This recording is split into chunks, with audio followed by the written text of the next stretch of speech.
Bonjour à tous et bienvenue sur AES Média, la chaîne de l'information claire et indépendante, présentée par Prince Dekafana. Aujourd'hui, nous vous emmenons au Bénin où une décision de la Cour constitutionnelle vient de rebattre les cartes de la présidentielle de 2026. Le Parti Les Démocrates, principal mouvement d'opposition, vient d'être officiellement écarté de la course. Ce jeudi 23 octobre 2025, la Cour constitutionnelle du Bénin, présidée par Dorothée Sosa, a rendu sa décision en une seule phrase. En l'état, la Cour se déclare incompétente. Quelques mots, mais une onde de choc politique majeure. Les requérants, représentant le Parti Les Démocrates, ont immédiatement quitté la salle d'audience, visiblement abattus. Cette décision met fin à tout espoir de voir leur candidat, Renaud Agbodjo, participer à la présidentielle d'avril 2026. Pour rappel, la Commission électorale nationale autonome Sénat avait déjà rejeté la candidature de M. Agbodjo pour un motif technique.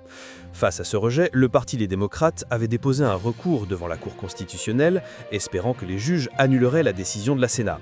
Mais la Cour s'est dite incompétente, sans même motiver sa décision, un verdict qui a laissé les militants dans l'incompréhension. L'un des avocats du parti, Maître Augustin Abalo, a exprimé sa surprise. « Nous attendons la motivation écrite des sages pour comprendre ce refus ».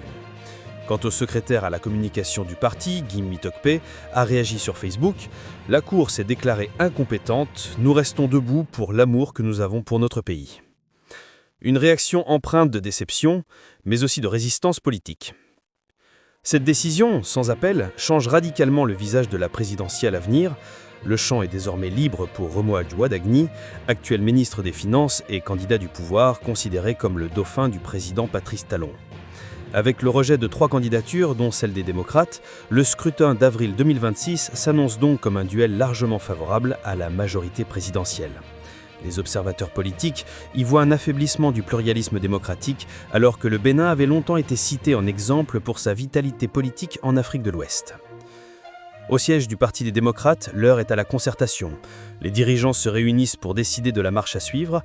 Faut-il boycotter le scrutin? Faut-il continuer la lutte sur le terrain politique? Rien n'a encore filtré, mais le mot d'ordre semble clair, ne pas céder.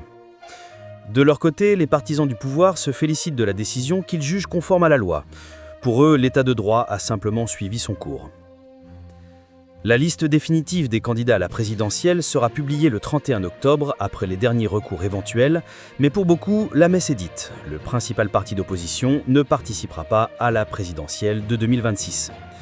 Ainsi, la décision de la Cour constitutionnelle marque un tournant pour le Bénin. Entre l'égalité électorale et crise de confiance démocratique, le pays entre dans une période délicate. Les yeux de la sous-région, notamment de la CEDEAO et de l'Union africaine, seront tournés vers Cotonou pour observer la suite des événements. Je suis Prince Dekafana et vous suiviez AES Média, votre source d'information politique et internationale. Restez connectés, abonnez-vous et partagez cette vidéo pour que l'information continue de circuler.